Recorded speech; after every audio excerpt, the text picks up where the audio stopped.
5 years had changed everything and nothing at all. Captain Lisa Chen walked through the corridors of the Wanderer, her new command, and felt the weight of responsibility on her shoulders. She was no longer the young pilot who had nervously steered the horizon's edge toward an unknown alien ship. Time and experience had given her confidence, but they had also taught her hard lessons about the galaxy. The galaxy, it turned out, was not a friendly place. Lisa stood before the large observation window in her quarters, watching the stars drift past. Somewhere out there, humanity had dozens of colonies spread across multiple systems, brave families who had left Earth to build new homes among the stars. They had dreams of peace and prosperity. Reality had proven much harsher. Her computer console beeped. A message from Earth Command. Lisa sat down and opened it, already knowing it would not be good news. These days the messages never were. Captain Chen, the message began, you are hereby ordered to proceed to Station Unity for diplomatic discussions with the Galactic Trade Council. Earth needs better trade agreements. Our current treaties are strangling the colonies. Do whatever you can.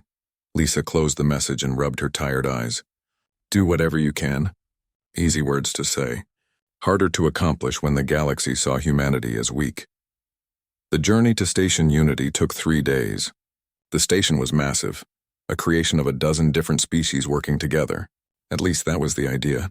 In practice, it was a place where the strong bullied the weak and called it politics. Lisa walked through the station's main corridor with her security escort, Lieutenant Sam Rodriguez. All around them, aliens of various species conducted business. Some were tall and thin, others short and wide. Some had fur, others scales, and a few seemed to be made of energy itself. But they all had one thing in common. When they looked at Lisa and Sam, they saw prey. I hate this place, Sam muttered quietly. That makes 2 of us, Lisa replied.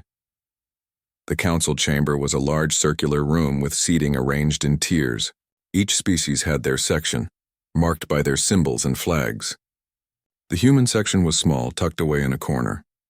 A reminder of their status in galactic society, Ambassador Helen Cruz was already there, along with General Marcus Webb. Helen looked exhausted. Marcus looked angry. Both were normal expressions these days. Lisa, Helen said warmly, though the smile did not reach her eyes. Thank you for coming. We need all the support we can get today. What's happening? Lisa asked. Marcus pointed to the center of the chamber. They're happening. Lisa followed his gaze and felt her stomach turn. The Krell had arrived. She had seen images of the Krell before. Greg Morrison had shown her the recordings from the Verith ship 5 years ago. But seeing them in person was different. They were huge, easily 8 feet tall, with thick armor-like skin and too many teeth. They moved with the confidence of predators who knew they were at the top of the food chain. Leading them was Draka, a Krell commander who had made a name for himself conquering smaller species. He wore trophies from his victories on a belt around his waist. Lisa tried not to look too closely at what some of those trophies might be. The council meeting began. Various species presented trade proposals and territorial disputes. The whole thing was boring and tedious until Draka stood to speak. I wish to discuss the human problem, he announced, his voice deep and rough. Every human in the room went still. Problem? Helen asked carefully. What problem would that be? Draka smiled, showing all his teeth. Humans occupy 17 systems along the border of Krell space. Rich systems. Productive systems. Yet humans lack the strength to properly defend them. This is wasteful. Those are human colonies, Marcus said, his hand moving subtly toward his sidearm, established legally and recognized by this council. Legal, Draka repeated the word like it was a joke. Yes, technically legal, but in the real galaxy might makes right. I propose a simple solution. Place these colonies under Krell protection. We will defend them. We will manage them. We will make them productive. You mean you want to conquer them? Lisa said, unable to stay quiet. Draka's eyes fixed on her. Such harsh words, Captain. We offer protection. Without it, something bad might happen to these colonies. Pirates, accidents, who can say? The threat was clear. The council chamber fell silent. Lisa looked around at the other species, hoping someone would speak up. No one did. They all looked away, unwilling to challenge the Krell. Helen stood, her voice steady despite the fear Lisa could see in her eyes. Humanity declines your offer, Commander Draka. We will defend our own colonies. With what? Draka laughed. Your ships are small. Your weapons are weak. You have spread yourselves too thin across too many stars. You cannot protect everyone. We'll find a way, Marcus said. Will you? Draka leaned forward. I wonder. Perhaps humans should have stayed on their little blue planet. The galaxy is dangerous for those too kind for their own good.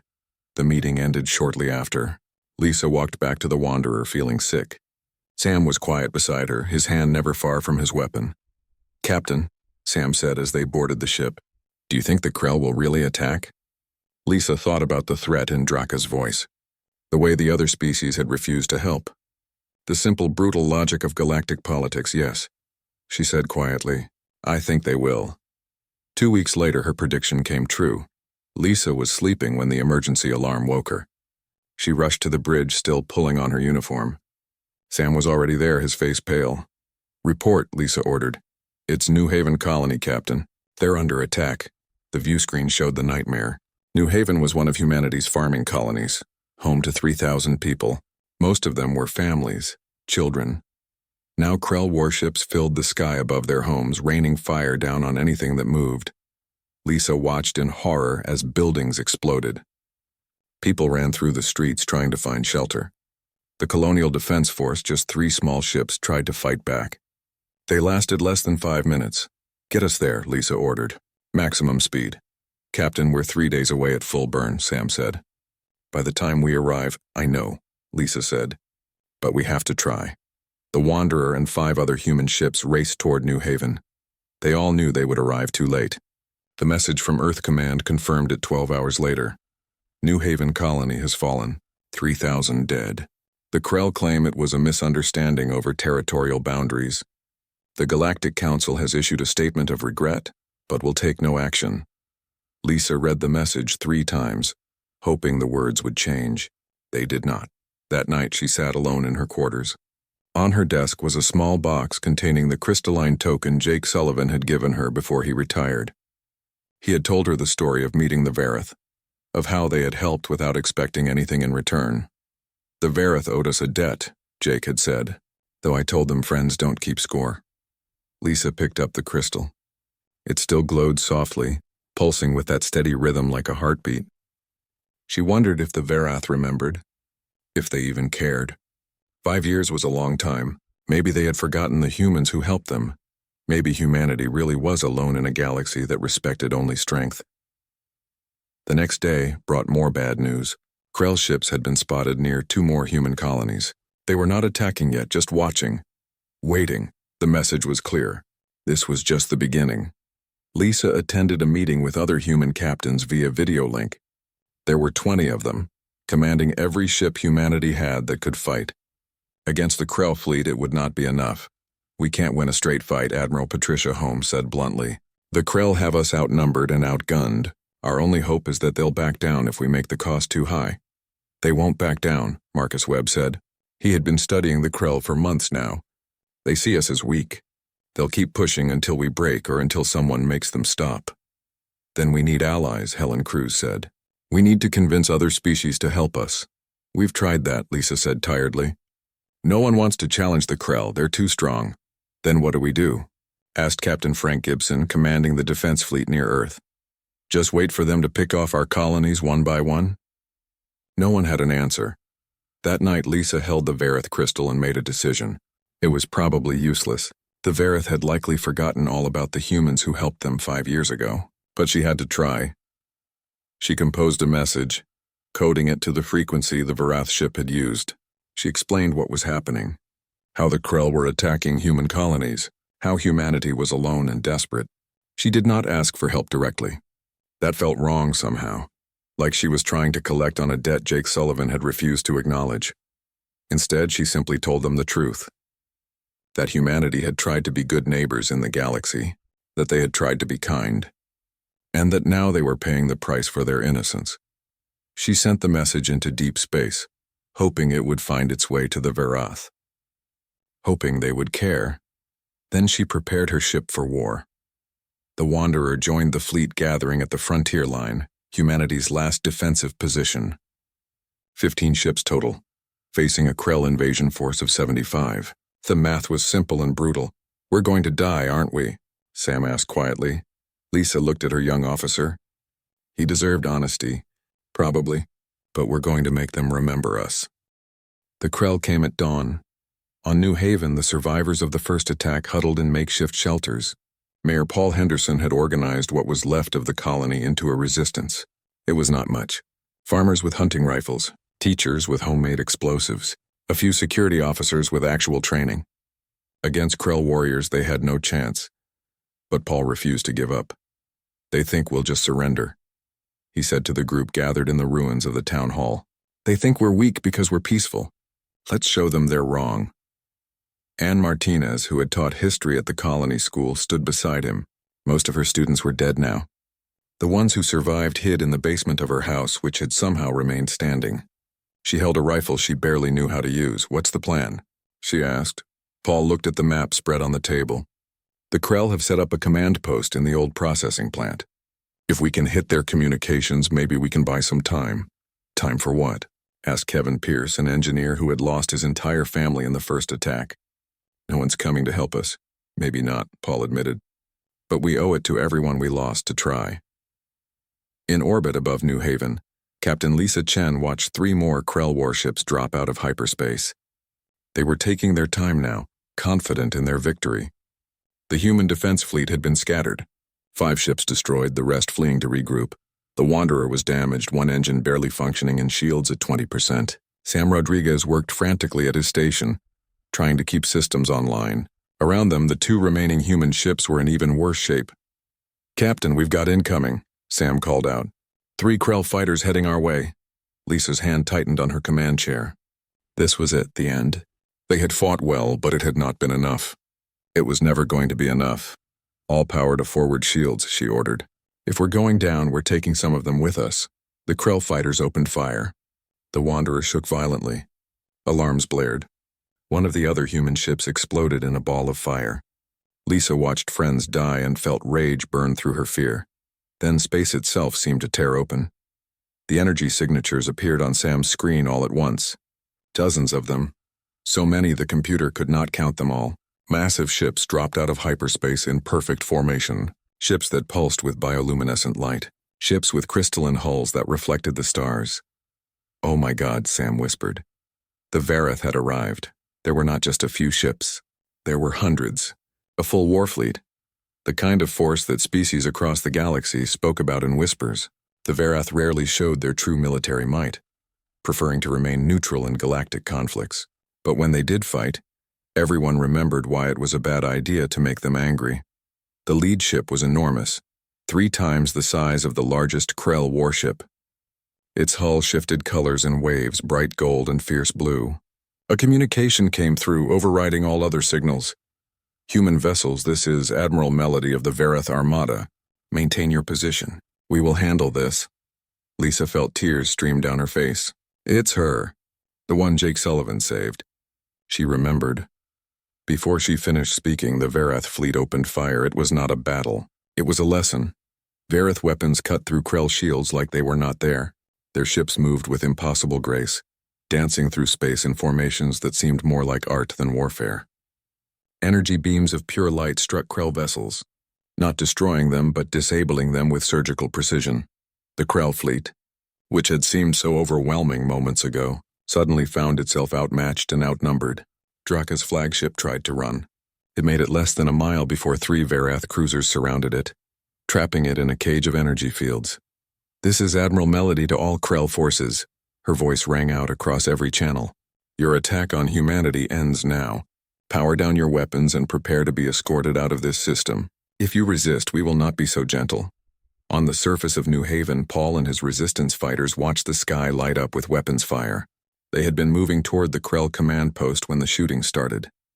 Now they stood frozen, watching ships dance overhead in a battle they could barely comprehend. Are those ours? Anne asked. Kevin had binoculars pressed to his eyes. No, look at them. They're like nothing I've ever seen. Beautiful. The Krell ground forces had seen them too. Paul watched as the enemy soldiers, who had been so confident and cruel, now looked at the sky with what might have been fear. Their communications must have told them what was happening up there, told them they had lost. One by one, the Krell began to retreat. They loaded onto their transport ships and fled, leaving behind their equipment and their posts. The occupation was over. When the first Verith landing craft touched down in the center of New Haven, the colonists approached cautiously. The ship's door opened and tall crystalline beings emerged. They moved with purpose, carrying supplies and medical equipment. A Verith medic approached Anne, who was holding a wounded child. The alien's skin shifted to a soft green color, and she gently took the child from Anne's arms. Through a translator device, she said, "We will help. All will be well." Anne broke down crying, relief and grief mixing together. In orbit, Lisa docked the Wanderer with Melody's flagship. The meeting room where they gathered was beautiful, the walls seeming to grow organically from the floor. Melody stood waiting, her skin glowing warm gold. "Captain Chen," Melody said, her voice musical but clear through the translator. "We meet at last. Though I wish it were under better circumstances." Lisa did not know what to say. "You came. You actually came?" "Of course we came," Melody replied. "Did you think we would forget? 5 years ago, Commander Jake Sullivan and his crew saved my ship and my people. They asked for nothing in return. They simply helped because it was the right thing to do." "But 5 years," Lisa said. "That's a long time. We thought maybe you had forgotten, that it did not matter to you." Melody's skin flashed through several colors. "Forgotten? Captain, we have thought of nothing else. Your species confused us, helping without expectation of reward. It goes against everything we knew about the galaxy. So we watched you. For 5 years we observed humanity. You were watching us? Yes, we needed to know if your kindness was real or a trick. We watched as your people built colonies, as you treated other species with fairness even when they cheated you, as you remained peaceful even when it cost you. We saw that your mercy was genuine." Melody walked to a window looking out at the stars. Most species in the galaxy understand only strength and conquest. But humanity showed us something different. You proved that compassion is not weakness, and such a rare thing deserves protection. "I sent you a message," Lisa said, "asking for help. We received it. But we were already coming. We have been monitoring Krell movements for weeks. When they attacked New Haven, we were already en route." Melody turned back to Lisa. "The debt we owe humanity can never be fully repaid, but we will spend our lives trying." Over the next hours, the situation became clear. The Krell fleet had been scattered. Draka's flagship was captured, the commander himself taken prisoner. The Verith broadcast a message to the entire galactic sector. "Let it be known," Melody's voice carried to every station and ship within 100 light-years. "Humanity is under Verith protection.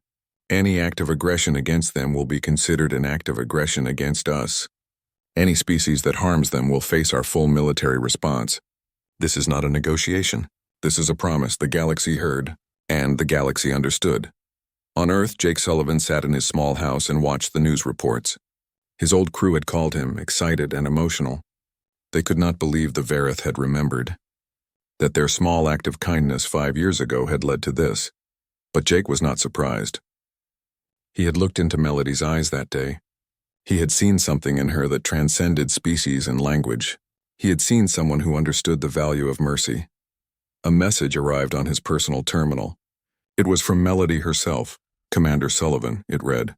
"You once told me that friends do not keep score. You were right. This is not about repaying a debt. This is about protecting something precious. Humanity reminds us that the galaxy can be better than it is. That kindness matters. That mercy is strength, not weakness. Thank you for teaching us that lesson. The Verith will not forget." Jake smiled and looked at his own crystal, the twin to the one he had given Lisa. It pulsed with warm light. On New Haven, the Verith worked alongside humans to rebuild what the Krell had destroyed. Children who had been hiding in basements came out to see the tall crystalline aliens. One small girl, barely 6 years old, walked up to a Verith soldier and offered him a flower she had found growing in the ruins. The soldier's skin shifted through a dozen colors. He carefully took the flower and placed it in a pouch on his armor right above his heart.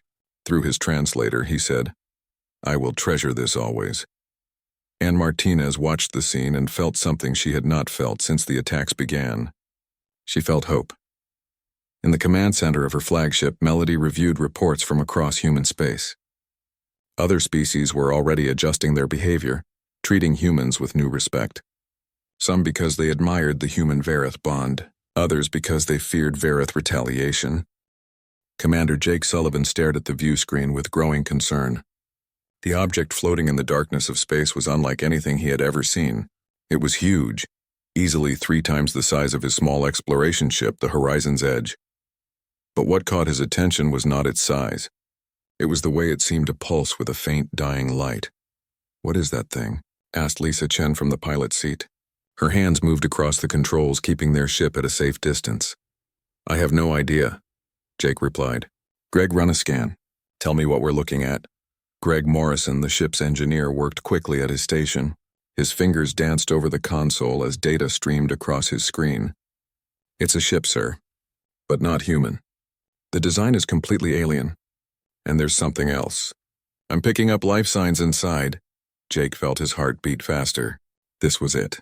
This was the moment humanity had been dreaming about for decades. First contact with an alien species. But the circumstances were far from ideal. "Are they responding to our hails?" Jake asked. "Negative, sir," Lisa said. "I've tried all standard frequencies, nothing." Dr. Claire Yang, the ship's medical officer, leaned forward in her chair. "Commander, those life signs Greg mentioned are weak, very weak. Whatever is on that ship, they're in trouble." Jake made a decision. "Lisa, take us closer, slowly. Greg, keep those scanners running. I want to know if there are any weapons charging or shields activating." "Understood, sir," both officers replied.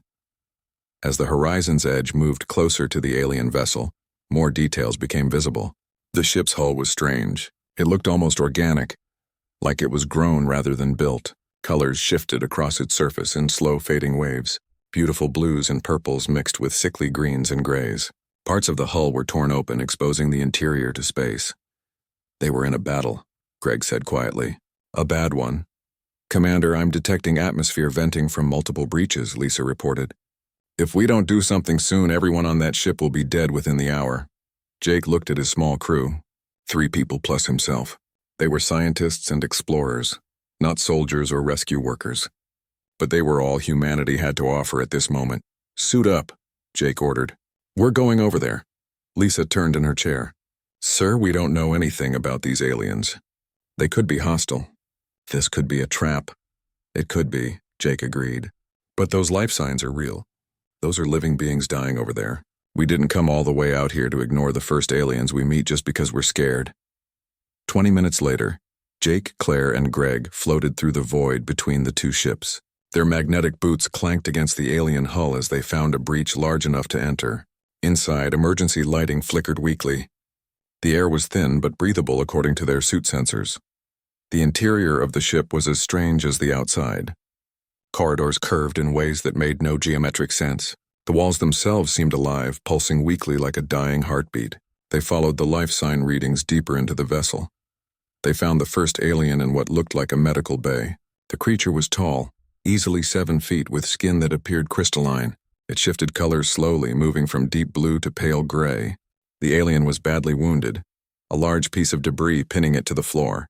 Claire immediately moved to help. She pulled out her medical scanner and ran it over the alien. "Incredible," she whispered. "The biology is completely different, but there are similarities. Cardiovascular system, respiratory system. I think I can help." The alien's eyes opened. They were large and multifaceted, like insects, but somehow expressive. The creature tried to speak, but the sound was like musical notes played on glass instruments. Jake couldn't understand a word. The alien's hand moved weakly toward what looked like a weapon on its belt. Jake raised his hands, showing they were empty. "We're here to help," he said slowly, knowing the alien couldn't understand, but hoping his tone would convey meaning. Claire gently pushed the alien's hand away from the weapon and began working. She used her tools to scan the wound, then carefully lifted the debris. The alien made a sound that might have been pain or surprise. "Greg, help me stabilize this," Claire said.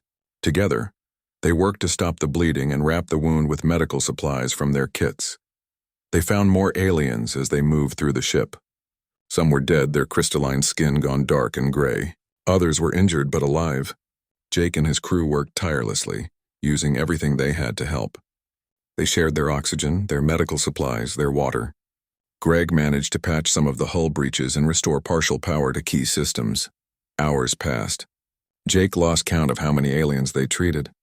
His arms ached from moving debris. His suit was running low on oxygen, but he kept working. Finally, they reached what must have been the bridge. A female alien sat in the captain's chair, one arm hanging useless at her side. Her crystalline skin flickered between angry red and cold blue. She watched Jake and his crew with those strange, multifaceted eyes. Claire approached carefully and began examining the alien captain's injuries. The captain tried to push her away at first, making sharp musical sounds that were clearly angry. But Claire persisted gently, her movements careful and non-threatening. Jake noticed something on the main view screen. It showed an image of another ship attacking this one. The attacking vessel was dark and brutal-looking, covered in weapons and armor. The image froze on a symbol, some kind of insignia.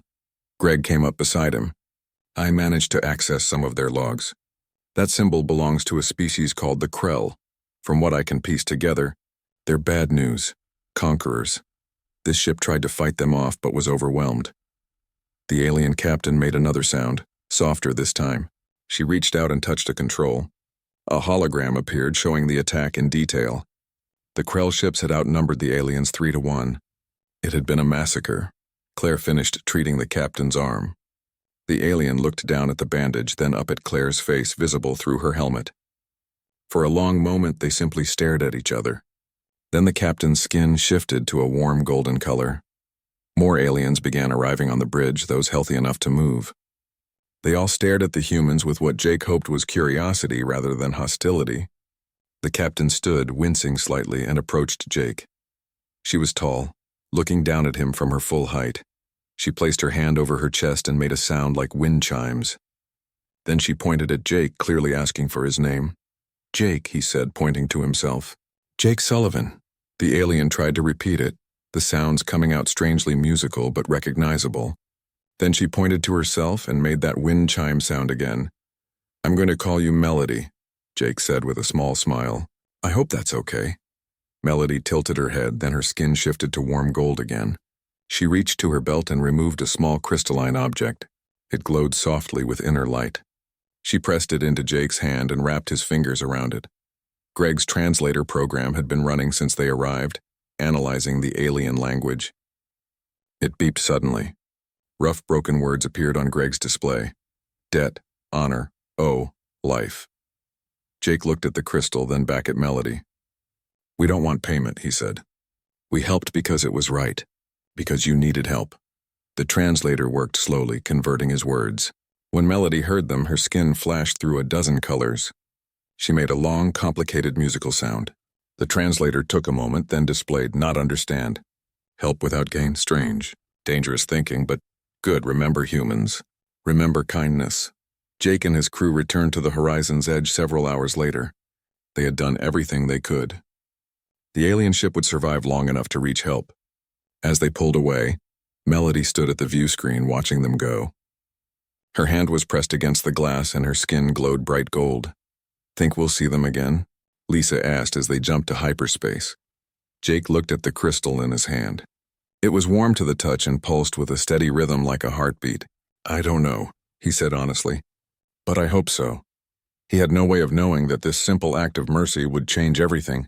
That 5 years from now, humanity would need friends more desperately than they could imagine, and that the aliens they saved today would remember. The galaxy was about to learn a valuable lesson. Kindness creates debts that can never truly be repaid, and the Verith never forgot their debts.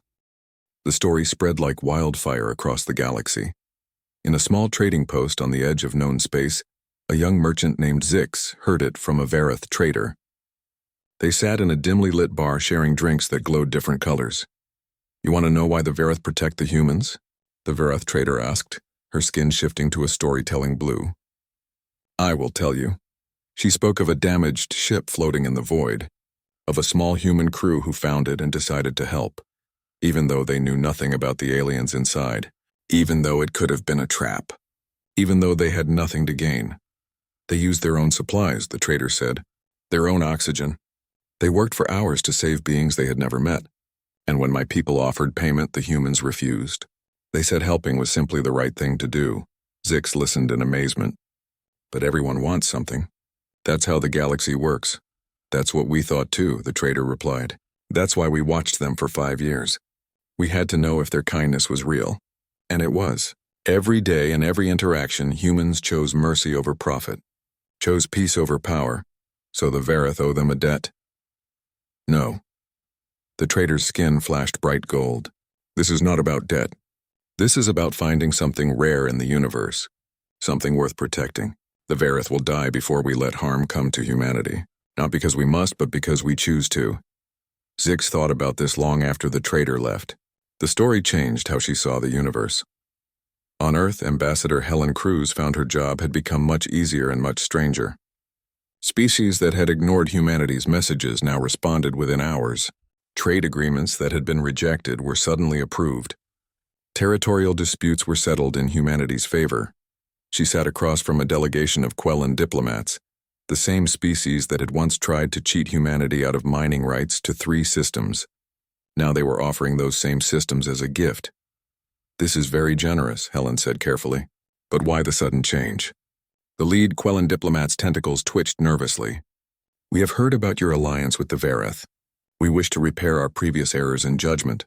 Translation: they were scared.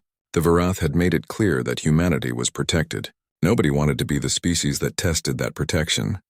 After the meeting, Helen walked back to her office with General Marcus Webb. I'm not sure how I feel about this, she admitted. Yes, we're finally getting respect. But it's not because of us. It's because we have powerful friends, Marcus shrugged. Does it matter? Our colonies are safe. Our people are thriving. Maybe this is what diplomacy looks like in the real galaxy. Power speaks louder than principles. Jake Sullivan didn't use power, Helen pointed out. He used kindness. And that's what earned us these powerful friends in the first place. Marcus had no answer to that. But not everyone was happy about humanity's new status.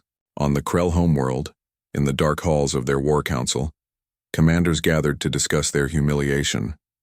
Draka stood in the center of the room, stripped of his rank and titles.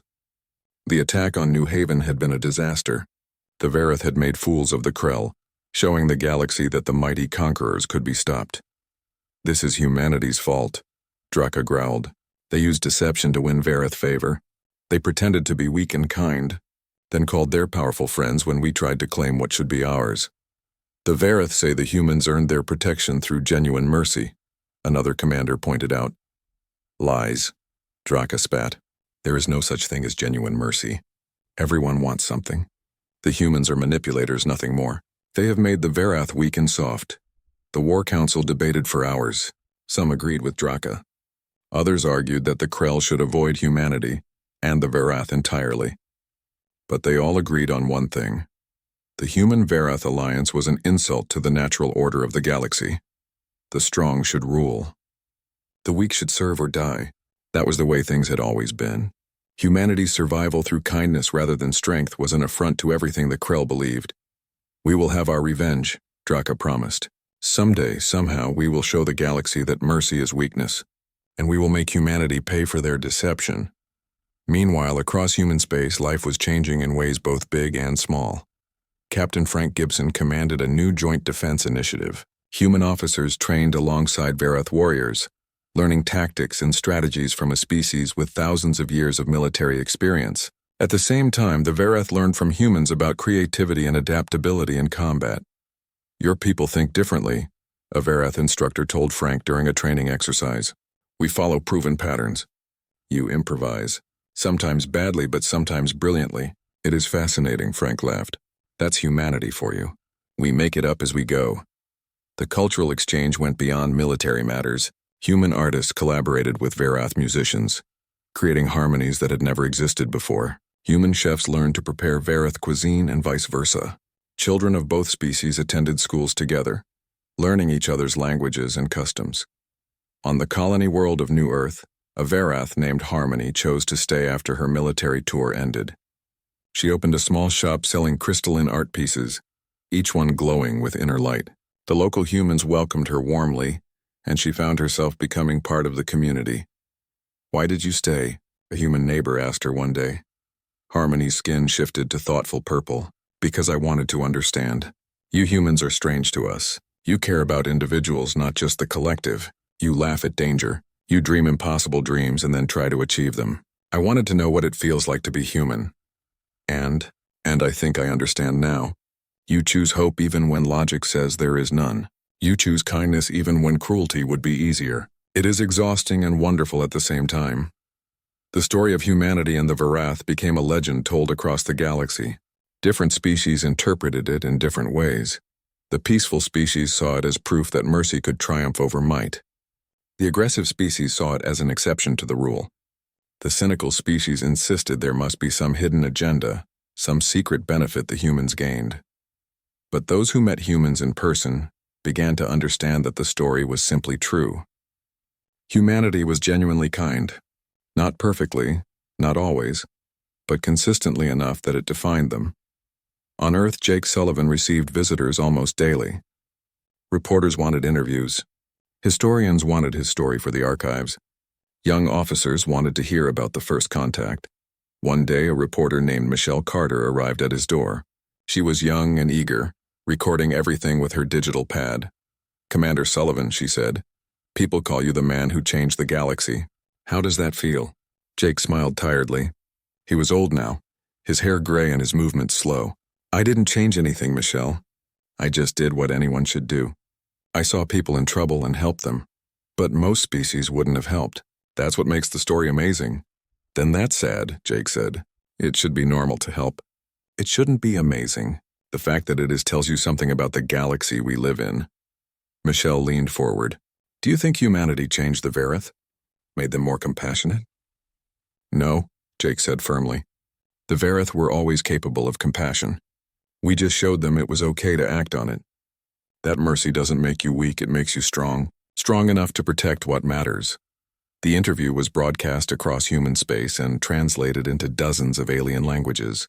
Jake's simple words resonated with billions of beings. Admiral Lisa Chen, now commanding the joint Human-Verith Defense Fleet, watched the interview from her flagship. She thought about how much had changed in 10 years.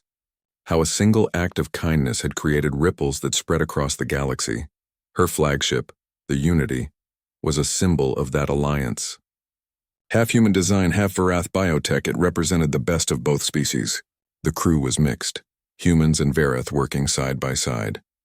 During a ceremony on the Unity's bridge, Melody presented Lisa with a Verith honor blade. The weapon was ancient, passed down through generations of Verith warriors.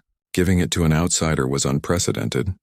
"This blade has been carried by my family for 1,000 years, Melody said, her skin glowing ceremonial gold. "Now I give it to you, Lisa Chen, as a symbol of the bond between our peoples. A bond forged not in battle, but in mercy, not in strength, but in compassion." Lisa accepted the blade with trembling hands. "Melody, I can't possibly accept something so precious." "You must," Melody insisted. "Because you represent what Jake Sullivan taught us, that the strongest weapon is not a blade or a ship. It is the courage to be kind when the galaxy expects cruelty, to show mercy when showing strength would be easier. That is true power." The ceremony was broadcast across both human and Verith space. Children watching learned a lesson that would shape their futures, that kindness matters, that mercy is strength, that compassion can change the world. In a quiet corner of the galaxy, young Zix the merchant made a decision. She had been cheating her customers, overcharging and using rigged scales. It was normal business practice in her species. But after hearing the human story, she felt ashamed. She began trading fairly, giving honest prices, helping customers even when it cost her profit. Other merchants thought she had gone crazy. 10 years after the first contact, the galaxy was a different place. Lieutenant Danny Price stood on the bridge of the Dawn's Promise, watching the stars slip past. The ship was a perfect blend of human and Verith technology, crewed by both species working together as naturally as breathing. Danny had grown up in this new era, where having alien friends was normal. His best friend, a Verith warrior named Cord, stood at the weapons station. Cord had chosen his name after falling in love with human music. He claimed that guitars spoke to his soul in ways Verith instruments never had. Danny had taught him to play, and now Cord could perform better than most humans. Picking up a distress signal, called out Lieutenant Sarah Kim from communications. "Multiple ships. Civilian vessels. They're broadcasting in 17 different languages." "Put it through," Danny ordered. The message was desperate and broken, cutting in and out through interference. But the meaning was clear. A refugee fleet was running for their lives. Krell warships were hunting them. How many refugees? Danny asked. Over 200,000 souls, Sarah replied. Men, women, children from a dozen different species. The Krell conquered their worlds and declared them all criminals for resisting. Cord's skin flashed angry red. The Krell have not learned. They still believe might makes right. Danny checked their position. We're the closest ship. But there's a Krell battle group between us and those refugees. 6 warships. We are one ship, Cord said quietly. Danny thought about the stories he had grown up with. Jake Sullivan and the Horizon's Edge, finding a damaged ship and choosing to help despite the risk. His grandfather had been on New Haven when the Verith arrived to save them. Danny had inherited a duty to live up to those legends. Set an intercept course, Danny ordered. Maximum speed. Get me a channel to Admiral Chen. Sir, she's 3 hours away at best, Sarah protested. We'll be fighting alone. Then we better make those 3 hours count. Danny smiled grimly. The refugees need time to escape. We're going to buy it for them. The Dawn's Promise dropped out of hyperspace between the refugee fleet and the pursuing Krell. 6 massive warships turned their attention to the single smaller vessel. Danny could almost feel their contempt through the view screen. A message came through from the lead Krell ship. Danny recognized the voice. Commander Draka, still bitter after his defeat at New Haven a decade ago. Little human. Draka's voice dripped with hatred. You cannot stop us. Surrender now and we will make your death quick. I have a better idea, Danny replied. You turn around and leave these people alone. Or we make you turn around, Draka laughed. You in what fleet, human? This fleet. Behind the Dawn's Promise, space rippled with new arrivals. Admiral Lisa Chen had not come alone. The Unity dropped out of hyperspace with 15 other ships. But these were not just human and Verith vessels. Danny saw ships from a dozen different species. Quellan cruisers, Tarian fighters, even a Zorth battle platform, its weapons bristling with barely contained energy. This is Admiral Lisa Chen of the Unity. Lisa's voice rang out across all channels. Those refugees are under our protection. All our protection. You have 10 seconds to withdraw or we open fire. More ships arrived, then more. Species from across the galaxy. Many who had once been neutral or even hostile to humanity. They came because they had heard the story. Because they believed in what humanity and the Verith represented. Because someone needed to stand up and say that mercy mattered more than might. On his bridge, Danny watched in awe as the fleet assembled. Cord's skin glowed brilliant gold. They came, Cord whispered. They all came. Draka's ships were now outnumbered 3-1. For a long moment, no one moved. Then, slowly, the Krell warships turned and jumped to hyperspace. They were bullies, and bullies only fought when they knew they would win. The refugee fleet was escorted to safety. Danny and Cord led boarding teams to help with medical care and repairs. On one refugee ship, Danny met a young Krell female named Kree. She was thin and scared, her armor stripped of military insignia. You defected? Danny asked gently. Kree nodded. I heard the stories about humans, about how you showed mercy to the Verith, about how you stayed kind even when the galaxy was cruel to you. I wanted to live in a galaxy like that. Not the one the Krell are building. You're safe now, Danny promised. You can stay with us. Why would you protect me? Kree asked. I am Krell. My people have hurt yours so much. Danny smiled. Because you're not your people. You're you, and you chose to be better. That's all that matters. Later, on the Unity, Lisa Chen stood beside Melody and watched the refugee ships being processed. Every single refugee would be given asylum, food, shelter, medical care, no questions asked, no payment expected. We did not expect this many to come, Melody said, her skin shifting through thoughtful colors. Word of mouth has spread. Species across the galaxy know that if they need help, humanity and our allies will respond. It's getting expensive, Lisa admitted. Earth is worried about the costs, but you will keep doing it. Of course we will. Lisa looked at her old friend. Jake Sullivan taught us that doing the right thing isn't about whether you can afford it. It's about being the kind of people who try anyway. 3 days later, representatives from across the galaxy gathered on Earth for a historic ceremony. They met in a newly built hall called Unity Center, its architecture blending styles from 100 different cultures. The Accord of New Haven was signed that day. It established principles that would govern how species treated each other: mutual aid, protection of refugees, fair trade, peaceful resolution of disputes. Most importantly, it stated that mercy and compassion were not weaknesses to be exploited, but strengths to be celebrated. Not every species signed. The Krell refused, as did several other aggressive civilizations. But enough species joined to change the balance of power in the galaxy. The age of conquest was ending. A new age was beginning. Jake Sullivan attended the ceremony as a guest of honor. He was very old now, walking with a cane and moving slowly, but his mind was sharp and his smile was warm. Melody stood beside him as representatives from 70 species signed the accord. Her crystalline skin showed touches of silver now, signs of age among her people. "Did you ever imagine this would happen?" Melody asked. "When you found my damaged ship all those years ago?" "No," Jake admitted.